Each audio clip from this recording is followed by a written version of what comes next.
BBA, BCA, BCom computer కోర్సులో 100% placement లభించే ఏకైక డిగ్రీ కాలేజ్ కూకట్పల్లిలోని iCreate degree college. Welcome to Suman TV. నేను విజయ్. ఏపీలో ఎన్నికలు ప్రశాంత వాతావరణంలో ముగిశాయనుకోవచ్చు. పోలింగ్ సమయం అంటే దాదాపు 6 గంటలు పూర్తయిన తర్వాత అన్ని ప్రాంతాల్లో కూడా పోలింగ్ ముగిసింది. అయితే కొన్ని చోట్ల మాత్రం ఇంకా కూడా క్యూ లైన్‌లో ఓటర్లు ఉండడంతో అక్కడ పోలింగ్‌ను కొనసాగిస్తున్నటువంటి పరిస్థితి. అయితే దాదాపుగా 75% మేరకు పోలింగ్ 6 గంటల సమయానికి ఉన్నట్టుగా అంచనాలు తెలుస్తున్నాయి. అయితే ప్రస్తుతం పోలింగ్ పర్సంటేజ్ గత ఎన్నికలతో పోలిస్తే ఈసారి పెరుగుతుందా లేదా అనే దానిపై ఇప్పుడు ప్రస్తుతం విశ్లేషణ చేయడానికి మనతో పాటు Suman TV news chief editor Keshav గారు ఉన్నారు. కేశవ్ గారు నమస్తే. నమస్తే విజయ్. సో 6 గంటలకు ఆల్మోస్ట్ టైం పూర్తయిపోయింది కాబట్టి కొన్ని చోట్ల ఇంకా కూడా కంటిన్యూ అవుతుంది. అంటే ఏ సమయానికి ఈ పోలింగ్ ముగిసే అవకాశం ఉందంట? ఓవరాల్గా డెడ్ లైన్ 10 గంటల వరకు, రాత్రి 10 గంటల వరకు ఓటింగ్కి అవకాశం కల్పించాలని డిసైడ్ చేశారు. 6 గంటల వరకు క్యూ లైన్స్లో ఎవరైతే ఉన్నారో వాళ్ళందరికీ స్లిప్స్ ఇస్తారు. ఆ స్లిప్స్ ప్రకారం ఓటింగ్ జరుగుతూ ఉంటుంది. సో ఇప్పటి వరకు జరిగినటువంటి అంచనాల ప్రకారం చూస్తే సాయంత్రం 5 గంటలకి ఒక లెక్క వచ్చింది, 68%. అది అయితే ఉదయం నుంచి కనుక ఎంత జరిగింది పర్సంటేజ్ అనే యావరేజ్ ఒకటి తీసుకుంటే కనుక ప్రతి గంటకి యావరేజ్గా 10 నుంచి 12% ఓటింగ్ జరుగుతూ వస్తున్న పరిస్థితి ఉంది. సో ఆ అంచనాల ప్రకారం చూసినా కానీ ఈవినింగ్ అయ్యేసరికి ఇంకా 3500 పోలింగ్ కేంద్రాల్లో అక్కడ వెయిటింగ్లో ఉన్నటువంటి ఓటర్స్ ఉన్నారు. 6 గంటలకల్లా క్యూ లైన్స్లో ఉన్నవాళ్ళు. కొన్ని చోట్ల 300 మందికి పైగా ఓటర్లు ఉన్నటువంటి కేంద్రాలు కూడా ఉన్నాయి. ముఖ్యంగా పిఠాపురం లాంటి ఈ నియోజకవర్గంలో కావచ్చు, అటు వైజాగ్, విశాఖ నియోజకవర్గం పరిధిలో ఉన్నటువంటి పోలింగ్ బూత్లో కావచ్చు. కాబట్టి ఇవన్నిటిని దృష్టిలో ఉంచుకొని ఒక యావరేజ్ టైం సెట్ చేసింది ఈసీ. ఏంటంటే రాత్రి 10 గంటల వరకు మ్యాక్సిమం పోలింగ్ జరిగేటువంటి అవకాశం ఉంది. 10 గంటల తర్వాత కూడా ఒకవేళ ఎవరైనా మిగిలితే, లైన్లో ఉండి రిసీట్ తీసుకున్న వాళ్ళు మిగిలితే వాళ్ళ చేత ఓటు వేయించే కంప్లీట్ చేసేటువంటి అవకాశం ఉంటుంది. లాస్ట్ టైం ఇలాంటి పరిస్థితులు వచ్చినప్పుడు 2019 ఎలక్షన్స్లో మంగళగిరి లాంటి చోట్ల, విజయవాడ ఈస్ట్ లాంటి చోట్ల రాత్రి 10-10:30 వరకు కూడా ఓటింగ్ జరిగినటువంటి పరిస్థితి ఉంది. కాబట్టి ఒకటి ఏంటంటే టోటల్ సినారియోలో ఆంధ్రప్రదేశ్లో 175 అసెంబ్లీ స్థానాలకి, 25 పార్లమెంట్ స్థానాలకి ప్రశాంతంగా ఎన్నికలు ముగిసినట్టుగా మనం చూడొచ్చు, చెదురుమదురు ఘటనలు మినహా. అది కూడా ఈసీ అనౌన్స్ చేసిన దాని ప్రకారం చూస్తే కనుక 12 చోట్ల ఎఫ్ఐఆర్లు నమోదైనాయి, కేసులు నమోదైనాయి. అందులో కూడా పల్నాడు జిల్లా, అనంతపురం జిల్లా ఎక్కువ శాతం అన్నమయ్య జిల్లాలో కనిపిస్తున్నాయి. ఆ జిల్లాలు మినహా మిగతా అంతా కూడా ప్రశాంతంగా జరిగినట్టుగానే ఉన్నాయి. 11 చోట్ల ఈవీఎం మిషన్స్ని ధ్వంసం చేసినటువంటి ఘటనలు కూడా రిపోర్ట్ అయినాయి. అయితే వాటన్నిటినీ కూడా క్రోడీకరించి సమాచార సేకరణ చేసి ఆల్రెడీ అక్కడ ఓటింగ్ జరిగినటువంటి పరిస్థితులను బట్టి ఆ డేటా ఏది డిస్టర్బ్ కాలేదనేటువంటి కన్ఫర్మేషన్ వచ్చిన తర్వాత ఆ టెక్నికాలిటీస్ని దృష్టిలో ఉంచుకొని మళ్ళీ అంటే చిప్ డిస్టర్బ్ కాలేదనేది కన్ఫర్మ్ చేసుకున్న తర్వాత మళ్ళీ అక్కడ పోలింగ్ కంటిన్యూ చేశారు. అలాంటి చోట్ల కూడా నైట్ కొంత లేట్ అయినా కానీ పోలింగ్ కంప్లీట్ చేసేటువంటి అవకాశం, అంటే ఎక్కడా కూడా ఆంధ్రప్రదేశ్లో రీపోలింగ్కి అవకాశం లేదు, రీపోలింగ్ చేయాల్సినటువంటి అవసరం లేదు అనేది ఎలక్షన్ కమిషన్ చాలా క్లియర్గా చెప్తుంది. సో ఇంతకు ముందర చూసినటువంటి ఇన్సిడెంట్స్ అంటే స్థానిక ఎన్నికల్లో జరిగినటువంటి ఘటనలు, స్థానిక ఎన్నికల్లో జరిగినటువంటి పరిణామాలతో పోల్చి చూసుకున్నప్పుడు ప్రశాంతంగానే జరిగినట్టుగా భావించాల్సి ఉంటుంది. అలానే 2019 ఇన్సిడెంట్స్తో పోల్చి చూసినప్పటికి కూడా రీపోలింగ్ అవసరం ఎక్కడా లేకుండా ఈసారి పోలింగ్ అంతా కూడా సజావుగా జరిగినట్టుగానే మనం భావించాలి. అక్కడక్కడ కొన్ని కంప్లైంట్స్ ఉంటాయి, అంటే లీడర్స్ మీద, పార్టీల మీద, పార్టీ వర్సెస్ పార్టీ. ఈ ఘటనలో అన్నమయ్య జిల్లాలో, ఏకంగా చిత్తూరు జిల్లాలో అయితే కిడ్నాపే జరిగిపోయింది, 9 మంది పోల్ ఏజెంట్లని తీసుకెళ్ళిపోయారు అనేటువంటి చర్చ నడిచింది. పొద్దున వెంటనే అది సార్ట్అవుట్ చేశారు. కాబట్టి ఎక్కడా కూడా పెద్ద రిస్కీ ఫ్యాక్టర్స్ లేకుండా ఎన్నికలు ప్రశాంతంగా ముగిసినట్టుగా భావించవచ్చు. సో 5 గంటల సమయం వరకు చూస్తే 67-68% ఉందనేది ఎలక్షన్ కమిషన్ చెబుతుంది. అంటే 6 గంటలు ఆ తర్వాత ఇప్పటి వరకు కూడా అంటే 10 గంటల వరకు కూడా జరిగే అవకాశం ఉన్నటువంటి నేపథ్యంలో మొత్తం మీద యావరేజ్గా చూస్తే ఎంత పర్సెంటేజ్ వచ్చే అవకాశం ఉందంటారు? లాస్ట్ టైము ఓటింగ్ పర్సంటేజ్ చూస్తే 79.8% పోలింగ్ పర్సంటేజ్ నమోదైంది. దాదాపుగా 80% నమోదైంది. ఇప్పుడు ఉన్న సినారియో ప్రకారం చూస్తే కనుక కనీసం 80-83% వరకు, అంటే యావరేజ్ ప్రకారం చూస్తే, ఎందుకంటే పొద్దున్న 9 గంటలకు 10% ఉంది, తర్వాత 11-12 గంటలు అయ్యేసరికి అది అందులో గ్రోత్ రేట్ చూస్తే కనుక గ్రోత్ రేట్ పరంగా 14% పెరిగింది. తర్వాత మధ్యాహ్నం 1 గంట 2 అయ్యేసరికి 18% గ్రోత్ రేట్ పెరిగినటువంటి పరిస్థితి కూడా ఉంది. సో ఈ లెక్కల ప్రకారం చూసి ఒక యావరేజ్ పర్సంటేజ్ కింద మనం 10-12% పెరిగింది అనుకుంటే, ఇప్పుడు క్యూ లైన్లో ఉన్న లెక్కను బట్టి చూస్తే కనుక 80-83% లేదా 85% వరకు పెరిగేటువంటి అవకాశం కనిపిస్తుంది. కొన్ని నియోజకవర్గాల్లో భారీగా పోలింగ్ పెరగవచ్చు. ఎందుకంటే పులివెందులు కావచ్చు, కుప్పం కావచ్చు 75% టచ్ చేసింది ఆల్రెడీ అక్కడ ఆ నియోజకవర్గాల్లో. అలానే పిఠాపురంలో 71% టచ్ చేసినటువంటి పరిస్థితి ఉంది. మంగళగిరిలో 68%కి వచ్చింది. అంటే 70% పైన ఉన్నటువంటి నియోజకవర్గాలు కూడా కనీసం ఒక 15, 20 నియోజకవర్గాలు ఉన్నాయి. కాబట్టి అలాంటి చోట్ల ఇంకా పెద్ద ఎత్తున ఓటింగ్ జరిగితే గనక సాయంత్రానికి మొత్తం మీద అక్కడ 85, 90% టచ్ చేసినా గానీ ఆశ్చర్యపోవాల్సినటువంటి అవసరం లేదు. అలానే స్టేట్ యావరేజ్ చూస్తే గనక ఈరోజు జరిగినటువంటి పోలింగు ప్లస్ ఇంకోటి మనం మర్చిపోతున్నాం ఏంటంటే ఆల్రెడీ పోస్టల్ బ్యాలెట్ ఓటింగ్ జరిగిపోయింది. పోస్టల్ బ్యాలెట్ ఓటింగ్ దగ్గర దగ్గర 90% ఓటింగ్ జరిగింది. గతంలో ఎన్నడూ కూడా అంత రీచ్ అయినటువంటి ఓటింగ్ పర్సెంటేజ్ లేదు.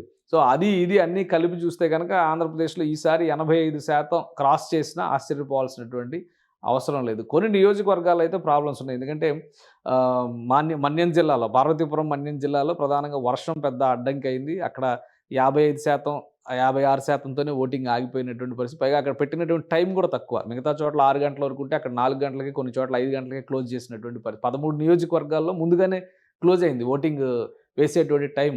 సో అక్కడ కొంత ఎఫెక్ట్ అయ్యేటువంటి పరిస్థితి ఉంటుంది. కాబట్టి టోటల్ స్టేట్ యావరేజ్ తీసుకుంటే కనుక ఇప్పుడున్న రేషియో ప్రకారం ప్లస్ పోస్టల్ బ్యాలెట్ ఇవన్నీ కలుపుకుంటే 85% టచ్ అయినా కానీ ఆంధ్రప్రదేశ్లో ఒక రికార్డ్ అయ్యే అవకాశం ఉంటుంది. సో గతంలో పోలిస్తే 2019లో దాదాపుగా 80% నమోదైంది. అయితే ఇప్పుడు పెరిగేటువంటి ఈ పర్సంటేజ్ అది ప్రభుత్వానికి సంబంధించినటువంటి వ్యతిరేక ఓటు అనుకోవచ్చు. అంటే ఖచ్చితంగా అంచనా వేయడం అనేది కొంచెం కష్టమైనటువంటి అంశమైనా కానీ లాస్ట్ టైం జరిగిన ఫ్యాక్టర్స్ని ఇప్పుడు జరిగిన ఫ్యాక్టర్స్ని పోల్చి చూస్తే మీరు అన్నట్టుగా 80% వరకు లాస్ట్ టైం కూడా ఓటింగ్ జరిగింది. మహిళలు ఎక్కువగా ఓటింగ్ చేశారు. ఆ సందర్భంలో పసుపు కుంకుమ ఇలాంటివన్నీ ఉన్నాయి కాబట్టి గవర్నమెంట్కి అనుకూల పవనాలు అనేటువంటి సంకేతం ఆ రోజు భావించారు. ఇప్పుడు కూడా 2014తో పోలిస్తే 2% పెరిగింది కూడా. పెరిగింది. కానీ ఇప్పుడు కూడా ప్రభుత్వం ఏం అంచనా వేస్తుందంటే మహిళల ఓటింగ్ పెరిగిందంటే ఎక్కువ శాతం మాకే ఫేవర్ అవుతుంది. ఎందుకంటే స్కీమ్స్ అన్ని మేమే ఇస్తున్నాం కాబట్టి అనేటువంటి ఆలోచన అధికార పార్టీకి ఉండొచ్చు. కానీ లాస్ట్ టైం జరిగిన ఎక్స్పీరియన్స్ని బట్టి చూస్తే అది రివర్స్ జడ్జిమెంట్ కూడా కావచ్చు. మరొక వైపు మీరు అన్నట్టుగా కూటమి కూడా మేము ఇచ్చినటువంటి సూపర్ 6 స్కీమ్స్ కావచ్చు, అలాగే ఫ్రీ బస్ కావచ్చు, అలాగే 3 సిలిండర్లు, అలాగే మహిళలకు 1500 రూపాయలు, ఇవన్నీ కూడా ఇంపాక్ట్ ఉండొచ్చా? అంటే వాటి ప్రభావం ఖచ్చితంగా ఉంటుంది.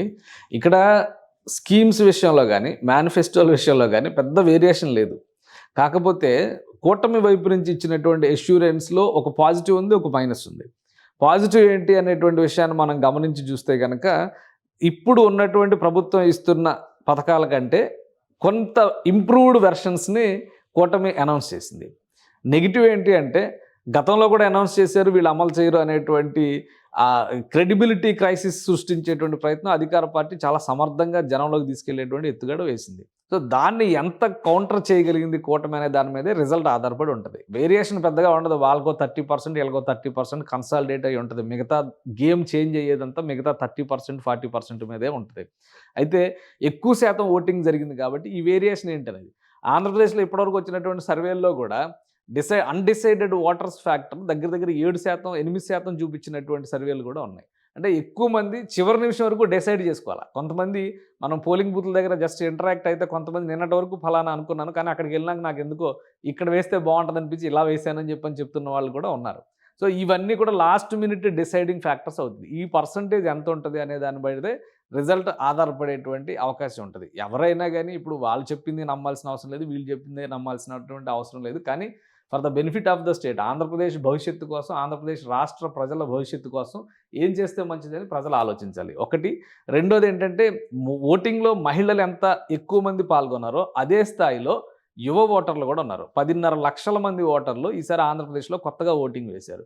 ప్లస్ ఆంధ్రప్రదేశ్కు దూరంగా ఉంటున్నటువంటి ప్రవాసాంధ్రులు అనుకునేటువంటి వాళ్ళందరూ చాలామంది దేశ విదేశాల నుంచి కూడా వచ్చారు, పక్క రాష్ట్రాల నుంచి కూడా వచ్చారు. వీళ్ళందరూ ఓటింగ్ పర్సంటేజ్ కూడా దగ్గర దగ్గర ఓట్ల సంఖ్య పరంగా చూస్తే కూడా కనీసం ఒక 30 లక్షల ఓట్లు ఉండేటువంటి అవకాశం కనిపిస్తుంది.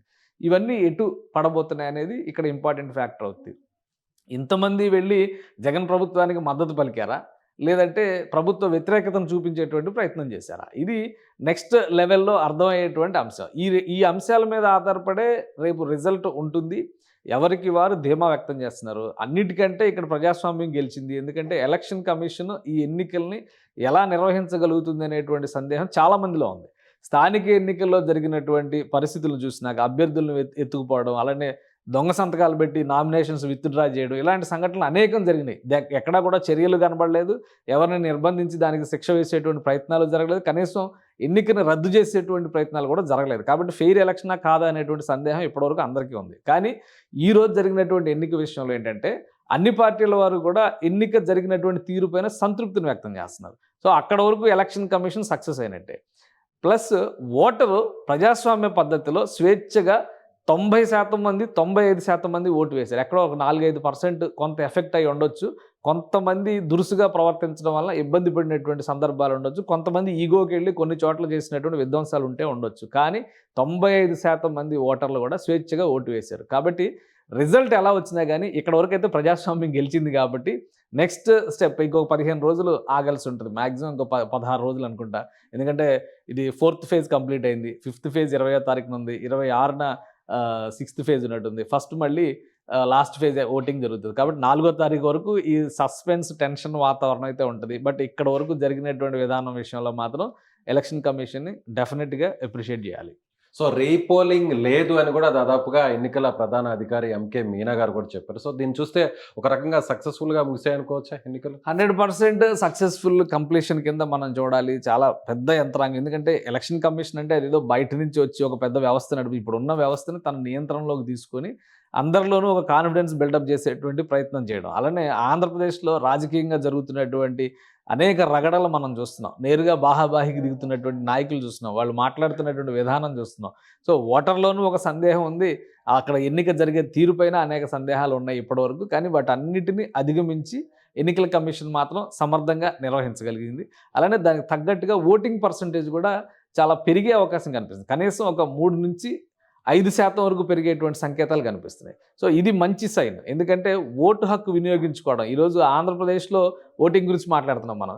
తెలంగాణ రాష్ట్ర వ్యాప్తంగా ఓటింగ్ మెరుగ్గా జరిగినప్పటికీ కూడా హైదరాబాద్లో 39-40% కూడా దాటనటువంటి ఓటింగ్ వలన తెలంగాణ ఓటింగ్ శాతం మొత్తం దెబ్బతింది. హైదరాబాద్ గుండెకాయ తెలంగాణకు సంబంధించినంత వరకు గ్రోత్ ఇంజిన్ అని భావిస్తున్నటువంటి హైదరాబాద్ నిద్రపోతుంది ఓటింగ్ విషయంలో. అంటే డెమోక్రటిక్ స్పిరిట్ అనేది హైదరాబాద్లో చచ్చిపోయింది అనేటువంటి భావన కలుగుతుంది. ఎంతసేపు సినిమా సెలబ్రిటీలు వీళ్ళని విమర్శించేవాళ్ళు మీడియా వాళ్ళందరూ. ఇప్పుడు వాళ్ళందరూ వచ్చి క్యూలో వచ్చి నిలబడి ఓటేసినా కానీ సామాన్య ప్రజానీకం స్పందించడం లేదు. ఎందుకు ఈ దౌర్భాగ్యం వచ్చిందనేది ఆలోచించాలి. నిజంగా కొత్తగా ఏర్పడబోయేటువంటి ప్రభుత్వం ఏ ప్రభుత్వం అయినా కానీ అనేక సంస్కరణలు ముందున్నాయి.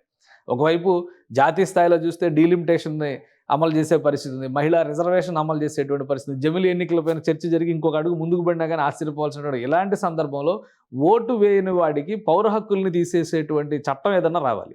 ఓటు వేయకపోతే కొన్ని రాష్ట్రాల్లో ఉన్నాయి, పెనాల్టీలు వేస్తున్నారు, కొన్ని గవర్నమెంట్ స్కీమ్స్ కట్ చేస్తున్నాయి, కొన్ని దేశాల్లో అటువంటి స్కీమ్స్ అన్నీ ఉన్నాయి. అలాంటివి తీసుకొస్తే కానీ ఓటింగ్ పర్సంటేజ్ అసలు అంటే మీరు వ్యాలిడ్ రీజన్ లేకుండా ఓటింగ్కి దూరంగా ఉంటే శిక్షలు వేసేటువంటి దేశాలు కూడా ఉన్నాయి. సో ఇక్కడ పెరగాలంటే ఇదే ఓటు హక్కు కోసం బ్రిటిష్ వాడితో ఎన్ని సంవత్సరాలు కొట్లాడాం మనం. ఎన్ని సంవత్సరాల తర్వాత మనకు ఓటు వేసేటువంటి హక్కు వచ్చింది. ఎన్ని సంవత్సరాల తర్వాత మనల్ని మనం పాలించుకునేటువంటి హక్కు స్వేచ్ఛ వచ్చింది. ఏదైనా కానీ ఆ స్వేచ్ఛ వచ్చిన తర్వాతే కదా రిజర్వేషన్స్ వచ్చినా, రాజ్యాంగం వచ్చినా, ఇవన్నీ కూడా మనం దాని స్పిరిట్నే కదా ఇప్పటికే ఎంజాయ్ చేస్తుంది. దీని విలువ ఎలా తెలుస్తుంది నెక్స్ట్ జనరేషన్స్కి? మనమే ఓటు వేయినప్పుడు మన తర్వాత తరాలు ఎలా వేస్తాయి ఓటు? అమెరికా లాంటి దేశంలో కూడా ఓటింగ్ పర్సంటేజ్ 95%, 97% అవుతుంటే మన దేశంలో సువిశాల ప్రజాస్వామ్యం అని చెప్పుకొని 30%, 40% ఓట్లు వేసుకొని అందులో 20% ఓట్లతో గెలిచేవాళ్ళు మనకు నాయకులు అయితే పాలసీలు బాగోలేదు, విధానాలు బాగోలేదు అని విమర్శించేటువంటి హక్కు కూడా మనం కోల్పోయేటువంటి ప్రమాదం ఉంటుంది. కాబట్టి ఆ విషయంలో ఆంధ్రప్రదేశ్లో ఓటింగ్ పర్సంటేజ్ ఇంప్రూవ్ చేయడంలో కానీ, ఫెయిర్ ఎలక్షన్స్ జరగడంలో కానీ, ఎలాంటి రీపోలింగ్కి అవకాశం లేనటువంటి వ్యవస్థను సృష్టించడంలో కానీ ఎన్నికల సంఘం, ఎన్నికల అధికారులు 100% సక్సెస్ అయ్యారని చెప్పాల్సి. సో హైదరాబాద్ కావచ్చు, తెలంగాణలో ఉన్నటువంటి ముఖ్యమైన పట్టణాలు, నగరాల్లో వీటిలో ఓటింగ్ పర్సంటేజ్ తగ్గడానికి ప్రధాన కారణం ఇక్కడున్నటువంటి ఓటర్లంతా కూడా ఏపీకి వెళ్ళడమే కారణం అనేది మరొక వాదన వినిపిస్తుంది. అంటే దాని ఫెయిల్యూర్ ఎవరు? ఇప్పుడు ఆంధ్రప్రదేశ్లో ఓటు వేయడానికి దేశంలో 2 చోట్ల అయితే ఓటు హక్కు లేదు కదా, ఒకే చోట ఉండాలి కదా. దేశంలో ఎలక్షన్ కమిషన్లో 4-5 లేవు కదా, ఒకటే ఎలక్షన్ కమిషన్ కదా. ఇక్కడ ఉన్నటువంటి ఓటును అక్కడికి ట్రాన్స్ఫర్ చేసుకున్నారు అనేది మరొక. ఇక్కడున్న ఓటుని అక్కడికి ట్రాన్స్ఫర్ చేస్తే ఇక్కడున్న ఓట్ల లిస్టులో ఆ ఓటు తగ్గుతుంది. సో ఓవరాల్గా ఉండేటువంటి ఓట్ల పర్సంటేజ్ వర్సెస్ పోల్ అయినటువంటి ఓట్ల లెక్క మనం చూసుకుంటేనే పర్సంటేజ్ వస్తుంది. కాబట్టి అక్కడున్న ఓటు తీయకుండా ఇక్కడున్న ఓటు వేశారు, ఇక్కడున్న ఓటు అక్కడికి మారింది అనడానికి ఆస్కారం లేదు. ఎప్పటికీ కూడా కొన్ని ఉన్నాయి డూప్లికేట్ ఓటింగ్ పైన కొన్ని కంప్లైంట్స్ ఇచ్చారు. వైసీపీ నాయకులు అయితే దాని మీద చాలా పోరాటం చేశారు. ఎందుకంటే ఇదంతా కూడా తెలుగుదేశంకి ట్రాన్స్ఫర్ అయ్యేటువంటి ఓటు బ్యాంక్ అనేటువంటి ఉద్దేశంతో వాళ్ళు కంప్లైంట్లు ఇచ్చారు, చాలా ఓట్లు తొలగించారు. అలానే ఓటర్ ఐడిని ప్లస్ ఆధార్ని సింక్ చేసేటువంటి ప్రయత్నం చేశారు. ఈ రెండింటిని లింక్ చేయడం వలన కూడా ఒకటే ఓటు ఒకటే దేశం అనేటువంటి భావన తీసుకొస్తా ఉన్నారు. ఇవన్నీ తగ్గినాయి చాలా వరకు.